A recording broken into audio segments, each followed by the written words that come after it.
Chris, please, sir, can you do the honors? The benediction? Yes, sir. The blessing?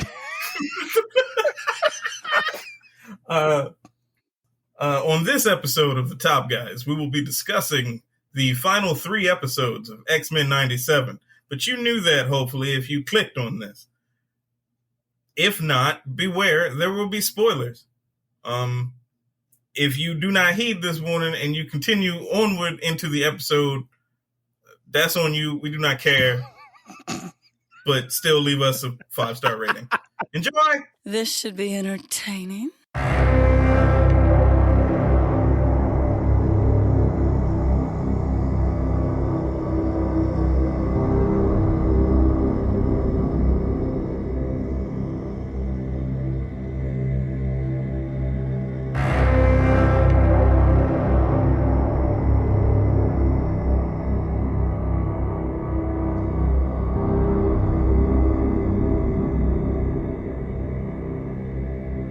X-Men 97.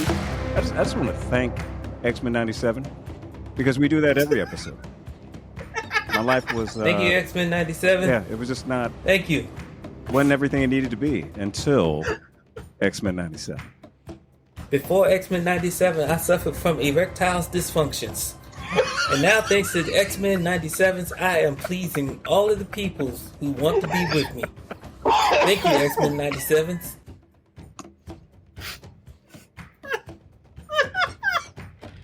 Tolerance is extinction. The 3-part finale, which I'm going to say is better than it had any need to be. I mean, it was great already, and then when I didn't think it could go any higher, it went even higher. I don't recall a time in recent past where I've been this satisfied with an animated season 1 of stories, as I love how Chris put it in the previous X-Men 97 episode we did, where he was like, were things you already know, with stories you have familiar with. The fact, the writing of this, and I'm getting ahead of myself, is just next level. It's to that end, let me, for those who maybe haven't seen it in a minute, it's been several weeks since episode 8, part 1 came out. So I wanted to recap what happened in that episode, and then we can get into the depth of thoughts and reactions. There, obviously there will be like timestamps or something, Yes, in the description. So if you don't want to hear about 8 and 9, you just want to go straight to 10, you go right ahead. Yes. I don't advise that. I advise you to listen to the whole episode and take in our mirth and wisdom. Yes. Oh, yeah. And then after we get done talking about episode 8, we'll talk about 9, we'll talk about 10. And then we're going to talk about where we think the series itself is headed. But basically in episode 8, starts out, the United Nations reveals to the world that Professor Xavier is not dead. Thought he was dead, but he's not. Yeah, and this makes people very upset. And there's protests outside school. Cable then says, hey, man, Genosha was an absolute point in time. And it cannot be changed because I said so. And Bastion is going to use it to start a 300-year war that leads to the enslavement of mutants in a human utopia. Then Cyclops, Jean, and Cable go to Harmony, Pennsylvania, where we learned that Bastion is evil hybrid, immaculate concepted Nimrod Master Mold baby. And then we basically have a Zoom call of villains who are like, hey, Bastion, we evil, but we ain't that evil. Like Dr. Doom is, Dr. Doom is like, hey man, just because I'm on this call, don't mean he's like, look, I hate 4 people, and their names are Reed, Sue, Ben, and Johnny. I hate them. You talking about you hate everybody. He's like, look, man, I just want to kill them and then rule Latveria. That is what I want. And have robots and sorcery. This is what I want to do. What you talking about is genocide, man. It's not cool. I mean, I'm here and I'm down, but I ain't like down. That's basically what Dr. Doom said. And then Zemo was like, look, man, how you going to do all this? Because President Kelly still likes all the X-Men. Basically, the dudes on the call were like, hey, bro, we ain't really like messing with you like that. Then the Prime Sentinels lose their mind. They start attacking everybody in the world. And Dr. Cooper is like, Magneto, my bad. You were right. Let me let you out. And then Magneto's like, I'm going to turn off all the lights on Earth with F. And then Wolverine is like, I think he didn't declare war on all of us. And then Xavier returns. Is like, I'm back. I'm back from dating these bird women. And that is essentially what happens in episode 8. Chris, I can tell. Now, hang on. You missed out on one important scene. Yes. Okay. Well, two important scenes. One, when Forge and Storm arrive back to the mansion, right? Everybody's like, we're taking stock of everything. We're putting stuff back together. All right. How can you skip over the most crispy dap that I've ever seen animated ever? When Forge and Beast reconnect. I just haven't gotten to it yet. That was the brief recap. I have several notes. I was just gonna double click. I feel like that is a narrative point. That is very, again, yes. There are many. I go deep in the depths of this. I get to that. I just wanted to give like the quick hit so that we can then double click into it and get deep undercover for those who know what that reference is. Probably most of you don't. Do not Eddie Murphy at me at any point in time. They're still confused. Who's Eddie Murphy? Exactly. Yeah. I think he's still famous enough, yeah, right? But people may not know that particular reference. You got to be of a certain age. Yeah, fair. To know that particular Eddie Murphy reference. Yeah. I have many thoughts on episode 8, but before do you gentlemen, would either of you like to weigh in on episode 8 first? Devon, engage. No, I mean, actually, cut for a second. Yeah. No, I think I'm going to be doing the bulk of like 9.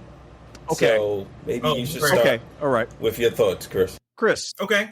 Understood. Chris, what are your thoughts on episode 8? Sir? They really tried to humanize and make you understand the origins of Bastion. This eugenics robot that straight up just put on a suit and tie, like put on his Star Trek onesie and said, humans are now my mutant dirty bombs, and that is the to-do list. The whole thing. Yes. Maybe some tea. I will say, like, no. No. That guy, man, irredeemable. Facts. Irredeemable. Yeah. Love an irredeemable villain. Love it. He's just wrong. Also, is it just me or does he sound like an evil Nathan Fillion? He does. He absolutely does. Yeah. It's just the whole episode, man.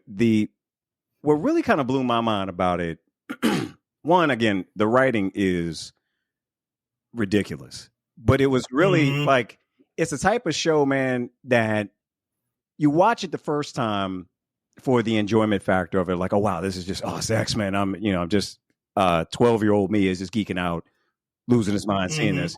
And then you go back and you watch it, you're like, because I knew we were talking about it today. And I'm like, let me go back and make sure that. And there were things that leapt off the screen to me from a writing standpoint that I got it and I ain't get it. I ain't get it until I looked. What's wild is, man, is the family theme that runs throughout the episode that really throughout the entire finale that is sort of hiding in plain sight. And then there's just the messaging. Like, I don't ever want to hear anybody complain about messages in our entertainment ever again, because in the first 10 minutes, we get all kinds of messages and ain't nobody mad about nothing because the storytelling is so solid. And when you go back and you watch this episode, it's like, oh, they're alleging this. They're saying this. They're doing this. There's like when it opens up, you see Cable, he's doing target practice on bottles, and Cyclops is watching him from the window. And he says that, Cable's superpowers include leaving rooms I'm in. And he's going through this issue with, I haven't been there for my son. And his son is like, well, I ain't got no time for you. And I sat there as somebody who grew up in a similar scenario, like, oh man, this is, I know that feeling. I understand what Cable's feeling. You know, I growing up in a certain, in that environment, and then the beauty of the reconciliation, which I also know that you see them have throughout. And it was wild because all Cyclops was trying to do was protect his son. And the very thing that he was most concerned about happened anyway. And it sets the tone for everything that happens later on in the episode in terms of how they tie it together. And then you see that theme run through to where Jean and Kurt are trying to help Rogue, and Nightcrawler's like, yeah, my skin was too blue for my mother, whose skin is also blue. And so she kind of rejects me. And when you hear that, you say, well, how many, I think back to people that I know whose family members are like old school. I'm talking like our grandmothers and great grandmothers, who I know people whose grandparents are racist against their own kind because of what they were taught. And that made me think of those moments where, wow, that at least it triggered that for me of thinking about that. Like, man, he looked too much like her. And he said, well, Rogue and I chose to be family. And despite our differences, we said, no, we're the family we choose. And he uses that to tell Jean, listen, just because you didn't have Cable, you've got the memories. Does it really matter that you didn't, give birth to him? If you feel like you did, you can basically be a mother to him, and he needs that. And I'm like, mind is blown on that. Then they go to Bastion's crib, and his mom, road trip. Yeah, like they go there, and you get all of that family dynamic. It's crazy to me how that theme just runs through the entire episode, where it's family and just, again, the writing is so amazing. And Chris, to your earlier point, Bastion is just an evil dude. There are lines that he said, I have a couple of them. One, he goes, bully an underdog too long and people start to feel sorry for them. Then he says, tolerance is really guilt. He doubles down on destroying Genosha. Basically says, man, let me overload your guilt, because he says when your skin, don't miss that, is not in the game, apathy is your answer. Like this is what this, like, there's no coming back from that. This dude is just evil. But the fact that they were so potent in the allegory in their writing and all of the double entendres that were in there, that, again, it's a damn shame how relevant it is, like, right now. Like, you think about how long ago they wrote this and how relevant it is right as we speak. Crazy to me, man. Absolutely crazy to me. Rough. Gentlemen, that's a lot. What are your thoughts? Really great. There were just some really great, like, moments in episode 8, especially, like, that I'm a huge Nightcrawler fan. Right. And to see that man going off the way that he did, not with like one sword or two swords, but a sword in his tail, Right. Man. and engaging the what are we calling those sentinels? The Prime Yeah, Sentinels. Prime. Sentinel primes. Along with Wolverine, it just literally just gave me chills because nothing is better to me than a Wolverine Nightcrawler fight because they just blend so well together, and that just kind of speaks to the level of I want to say I don't know, understanding that the creators on the X-Men have, because they're doing God's work basically. Yeah. You know, down to Wolverine and Nightcrawler actually having, or better yet, the building of a relationship. Rogue and Nightcrawler truly acknowledging that, you know, that they are chosen family. The whole dynamic with Jean saying he may not be from me, but Nathan / Cable is of me. It's just really, really deep to me, and I'm absolutely loving all of the stuff that they're throwing in there. There's just so much to love in that 8th episode. Did y'all catch the father and son moment that Cyclops and Cable had after he blasts through the mountain, and while Cable is shooting people that are the Sentinels that are following them, there's a fist bump. It's kind of a blink and you miss it. Yep. And I didn't catch it. On a road trip. Yes. On a road trip. The summers are on a road trip. It was wild. I'm like, there was so much. And then you go from that moment, and this is why I'm like, the writers and, you know, the storyboarders for this, the writing room is just excellent, because you go from that scene and that moment straight to the event that Roberto's mother, Humans for Genosha, Man, we go right into that. And this is something that I didn't catch until today.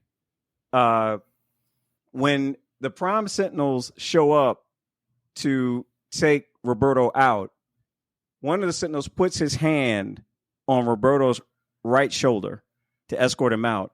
Over his left shoulder is a sign that says "One World," and it's a blink and you miss it. It's just crazy, man. The stuff that's hiding in plain sight. All of its family dynamics being the theme, and we just throw powers on top of it, you know. But it's family dynamic, and not to, you know, again. And I don't want to take away from the other thing that they had too that was so powerful. And this is like to you, I think Devon, you made this point or I can't remember which of y'all made this point. Forgive me, but it's like when you have a villain that is, there's nothing better than an irredeemable villain. Yeah. And you can still relate to him. You can still relate. It's a rare trick. What they did with Magneto, it's just absolutely brilliant in that Magneto, did you catch where they panned to his... I was focused on the Speedo. Oh, okay. As was Dr. Cooper. Yeah. As was Dr. Cooper. She wasn't mad either. But they had his Auschwitz number. And my man, Bussy out. Yeah. Just like spread eagle with some little Speedos on. And it was like, wild. All right. Bastion, are you sure this is just? Yeah. No. But they were doing it, man, to like basically dehumanize him. And then for them to show his Auschwitz number on his forearm, man. While doing that, it's like you built sympathy for Magneto, and then by the time he started going off doing his stuff, you're kind of like, damn, I ain't really mad. I kind of. I'm not kind of. Oh yeah. He was wilding, but he had every right to rock that. Yeah. It's crazy. Yeah. I mean, when they say Magneto was right, it's not a slogan. frankly, it's a spoiler. Yeah. Yeah, it is. So much in that episode, man. Like, and again, this show was better than it had any need to be. You could, on episode 8, if they had been like, and we're done, you have to wait for the rest of it next. I'd have been like, that was enough. I'm good. You're mad though. I've been mad. To me, the mark of a true villain is when you're sitting there and they're going over their plans, and you're going, "Oh, okay, I'm with that. Actually, that doesn't sound like a bad idea." Oh, you want to kill everybody who ain't you? Okay, I can't get with that. Sorry. Being a great villain is... A villain should be able to take you up to a point where you're just like, damn, I kind of see what you're going for, but nah. That's just... No, dude, no. And they're perfectly capturing that in X-Men 97, where, like, you're sitting there and you can actually feel Magneto's disgust with the way that his people have been treated. But his answer is to treat everyone worse than they would treat his own. And I'm like, that's the part where we all have to sort of disconnect on and start to say, no, this is a villain. This is a guy who is right up to a certain point. But his line go along with about Leech is just 75%. Yeah. When he said his line about Leech, on Charles' Dream, and I don't want to get, because Devon, that's episode 9, man. Let me not go too deep into that. But damn, yeah, good stuff. Yeah. Any other thoughts, gentlemen, on episode 8? It was good. Man, let's keep it rolling. It was good. It was outstanding. Yes. The spoilers, all we gonna is great. Yes. I mean, it's just, when you kick really off good. like that, man. Devon, sir, what happened in episode 9? Everything. Everything happens in episode 9. The poop really does hit the fan. The world is basically reeling from the fact that Magneto has said no more, and basically has declared war on humanity. After the losses from Genosha, the losses to the X-Men, Magneto is tired of extending his hand in what he would deem peace, and has decided to basically declare war on humanity. What happens later is, as he approaches the X-Men, he basically says, aren't you tired of trying to chase this dream that Professor Xavier has given you? One where man and mutant walk hand in hand. While you've seen it, they continuously keep trying to kill us. We have to show this world that we are the masters, and who's with me. And spoilers. Some of the X-Men start to take him up on that. Rogue takes him up on the offer. Sunspot takes him up on the offer. And those actions lead to what could be the shattering of the X-Men. And we go from there. Chris, what are your thoughts on the goodness? That's episode 9. First, I would like to correct 20 minutes ago, Chris, because he was talking about the crispy dap between Forge. Oh yeah, that happens in episode 9. I wasn't going to say nothing. That happens in episode 9. I knew where you was at. I was going to let you cook. But here's the thing: it's important that we admit when we're wrong, so that we can move forward with clarity. I respect that, sir. I respect it. So yeah, it was a crispy dap between Forge and Beast. They put like smudge frames on it and everything. It was great. It was wonderful. Like I feel like there was a tiny bit of screen shake, but I could just be imagining that. It is called crispy dab. I love the fact that they just kind of casually threw in there that Forge's leg worked anyway, even though Magneto cut all the power off. He was like, yeah, I did that years ago because I thought of it. Yeah. I figure, you know, our main bad guy is a dude that controls magnets. Yes, I'm gonna think of some stuff to counter that because I need my leg. Yes. Oh, he's walking around taking the trash out. All of a sudden, my leg. Just no, you gotta worry about that. You gotta worry about it. Anytime Magneto has a tantrum, he good. He's set. That's a fact. Speaking of crispy dap, Cyclops left Professor Xavier hanging. Dude, Walked past that dude. He was like, "Nah, man. Yo, you gonna come back now? Oh, now you won't come back." And Jean was like, "Hey, the world gonna end in about 12 hours, so y'all need to figure out whatever the heck this is." Man, this needs to be a tomorrow conversation. Yes, we are needed right now. Yeah. Oh man. Honestly, I feel like Cyclops was putting maybe a little bit too much on Professor X. Like, yeah, he left y'all. You grown ass people. Cyclops, you're like 32. Shut up. Also fair. Come on, man. That is more than fair. Well, but also his father like shoved him out of a plane and then went to space, so that's his father figure. There is also that. Again, there's not a lot of good. It's like he's dealing with some daddy issues. That's a theme. So much of that.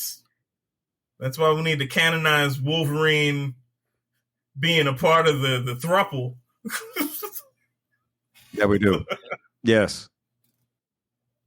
Take care of your daddy. I'm sorry. No, we're not going to do those jokes. But contrary to what the new editor-in-chief of X-Men thinks, that yes, they are in a three. It's a thruple. It's a triad. It's 2024. Move. Come on now. Evolve. Connecting doors. Anyway, back on target. Back on target. We're back at the new outfits, the classic outfits. Yes. Oh yeah. I was very down. Very, very down. So dope. Brown suit Wolverine, or as Chris likes to say, biblically accurate Wolverine. Biblically accurate Wolverine. I was very, very pleased with that. And didn't you say that he had like a claw bike that they showed too? The claw bike was actually in the hangar at Muir Island.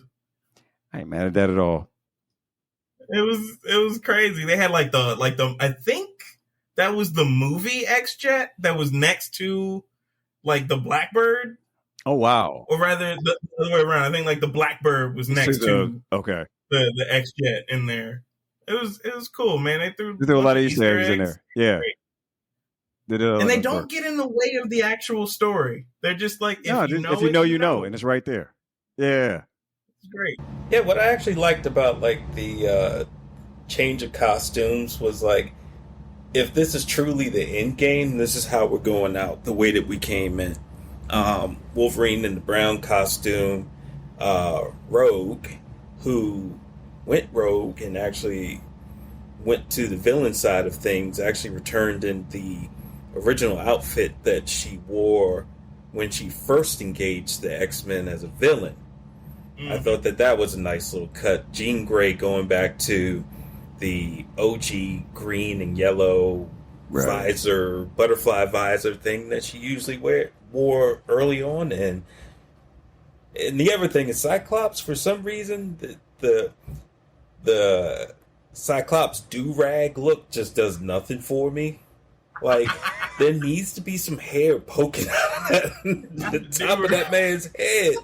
Like, that do-rag look has just never done it for me. But it was just also the combination of the do-rag and, like, the Buccaneer boots. It's like, pick one. Yeah, exactly. It's like you're doing too much. Sartorially, you're doing too much. That was a nice little, like, little bit there. But yeah, that leads to the showdown on Asteroid M with Magneto. And do y'all want to talk about where that goes from there? Yeah, absolutely. I mean, yeah. That's the literal fireworks factory that everyone knew was coming once he started talking about Asteroid M. Like, oh, buddy. Yeah, that's the meat and the potato right there. But yeah, it's, the thing that I'm really loving about X-Men is, like, I'm watching this and I know the things that could come, and then they do them, and then I go, I can't believe you really did that. I can't believe it. That's the thing that just keeps blowing my mind. And, let me just backtrack a little bit. Some of the things that I actually loved in this episode was when Nightcrawler is actually confronting the fact that he's going to have to go up against his sister Rogue. And as they split up the teams to a blue and a gold team, Nightcrawler knows that he's going to confront Rogue. And the way that they animated it, you could actually see the heaviness on his heart as he was having to do this, because you could actually see, they animated that you could see his whole body just kind of drop at the prospect of, like, not a betrayal, but how am I going to get her back from this? And then as they're encountering as they're headed to encounter Magneto and his acolytes, Nightcrawler is actually praying the rosary. And I was like, yo, this is actually kind of deep right here. And then when they actually get to Asteroid M and they have to engage Magneto, one of the main things that a lot of people have been saying that they didn't like or couldn't figure out about Wolverine's use in X-Men 97 was that he really didn't do anything. Yeah. So when he finally gets to the point where he does something, and again, spoilers, the something that he does is he takes his claws and he rams them through Magneto. When Magneto is, like, talking about ending humanity, Wolverine pops his claws. And I don't think I've ever felt or seen or heard a snicked as, like, heart-wrenching as that one. It was intense. Yeah. And the look of shock on Magneto's face, the blood dripping it's just so good. And the music completely cut out. But then he wasn't dead. And Magneto,